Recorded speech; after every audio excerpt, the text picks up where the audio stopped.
guys, it's Charlie, and today we're reading Nancy Drew and Clue Crew number 4, The Cinderella Ballet Mystery by Carolyn Keene, illustrated by Mackie Pamatuan. Reading chapter 2, called Slippery Slippers. Let's get started. Nancy stared at Nadine.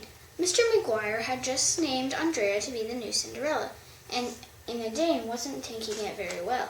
Why does Nadine have to be such a drama queen? Nancy thought.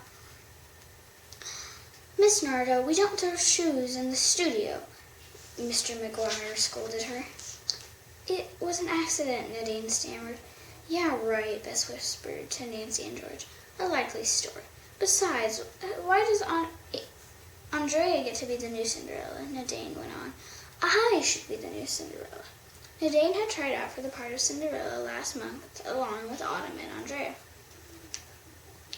After the audition, Mr. McGuire had picked Autumn. Afterward, he had taken a long time to choose between Andrea and Nadine to be Autumn's understudy. In the end, he had gone with Andrea and made Nadine one of the mice instead. Andrea is my choice, and that's final, Mr. McGuire said firmly to Nadine. Now let's get started with the rehearsal. First we'll run through the beginning of the ballroom scene. Nadine protested. She didn't say anything more. The students scrambled to their feet and took their places. Nadine was one of the dancers at the Prince's Ball, along with Nadine. As the fairy godmother, Bess was not in the scene.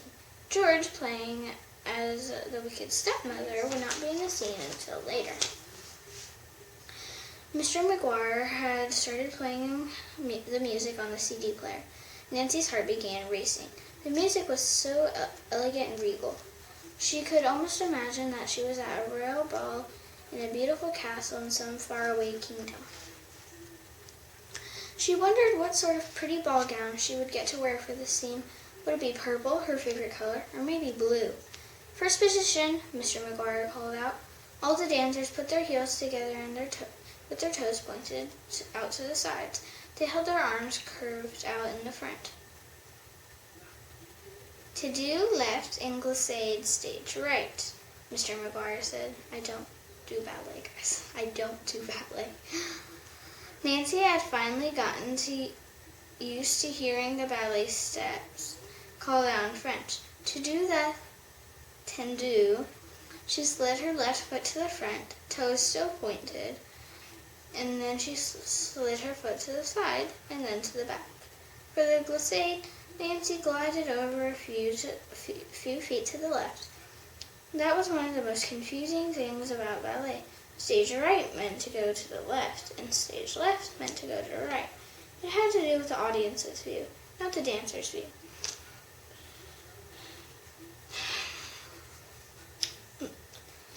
But it sure sounded backwards to Nancy. Still, the glissade was one of Nancy's favorite steps.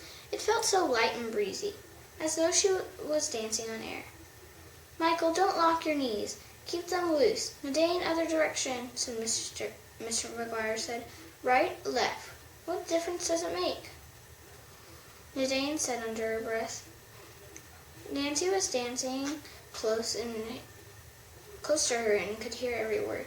A terrible mistake has been made, Nadine added. I'm sorry you didn't get to be Cinderella, Nancy whispered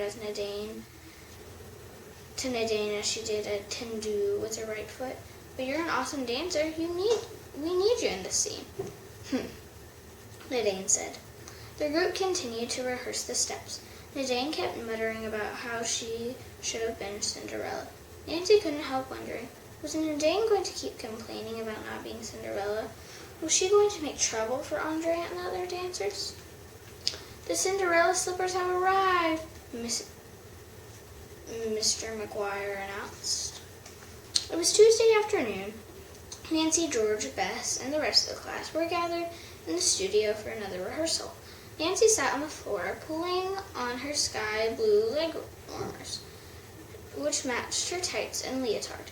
She pulled her water bottle out of her bag and took a long drink. What's Cinderella slippers? Nancy asked the teacher. We ordered them from a very special store in Paris, France. Mr. McGuire explained. "They are for Autumn, Andrea, to wear to the Princess Ball. It's a lucky thing both girls wear the same shoe size." Miss Zelda's downstairs now, getting the package from the delivery man. "Cinderella's glass slippers," Bess whispered excitedly to Nancy and George. Nancy nodded. She had loved the part of the Cinderella tale. In the story, Cinderella's fairy godmother waved her magic wand and made Cinderella a special pair of glass slippers to wear to the princess ball. She also turned Cinderella's raggedy dress into a beautiful ball gown, a pumpkin into a coach, and mice into coach drivers. The fairy godmother warned Cinderella that she had to leave the ball by midnight because the magic spells would wear off then. Cinderella agreed. At the stroke of midnight, she left the prince's arms and rushed out of the ball. But in her haste, she lost one of her glass slippers. Later, the prince would comb the kingdom, searching for her. He knew that whoever the tiny glass slippers fit would be his beloved princess. "So Andrea has to dance in glass slippers?" George whispered to Nancy and Bess. Nancy shrugged. "I don't know. She'd have to be really careful not to break them." Just then, Miss Zelda came running out onto the studio floor. She was dressed in a silvery gray t-shirt and jeans. Her golden curls were pulled up on top of her head with fancy combs and pins. She was holding a white box covered with brightly colored stamps. "The package has arrived from Paris," she announced breathlessly. She had a soft voice with a French accent that sounded very sophisticated to Nancy. "My Cinderella slippers!" Nancy exclaimed. Mr. McGuire smiled. "Let's see them."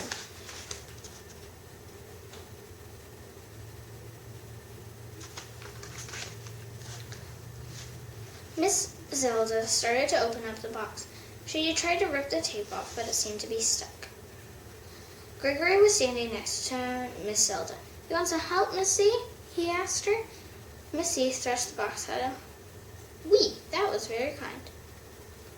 Gregory took the box and began ripping. After a moment, he had the box open. He reached in and pulled out a white shoebox with pink and silver stripes on it. He opened the lid and parted several layers of white tissue paper, and he pulled out one of the glass slippers. Nancy gasped. So did everyone else in the class. The slipper was beautiful. It was see-through and decorated with glittering heart-shaped rhinestones. It looked very delicate. Out of the corner of her eye, Nancy saw Deidre get her camera out of her dance bag. She took a picture of Gregory holding the shoe. "Deidre, I told you before, no taking pictures during rehearsals," Mr. McGuire called out. Suddenly, Gregory tossed the slipper in Andrea's direction.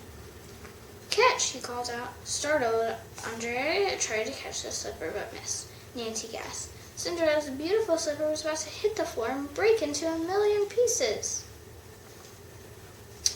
Okay guys, that's the end of chapter 2. Hope you enjoyed it. Chapter 3 is called Missing. Hope you guys enjoyed it. Make sure to like, subscribe, and click the bell. Keep reading, keep dreaming. See you guys in the next video. Bye!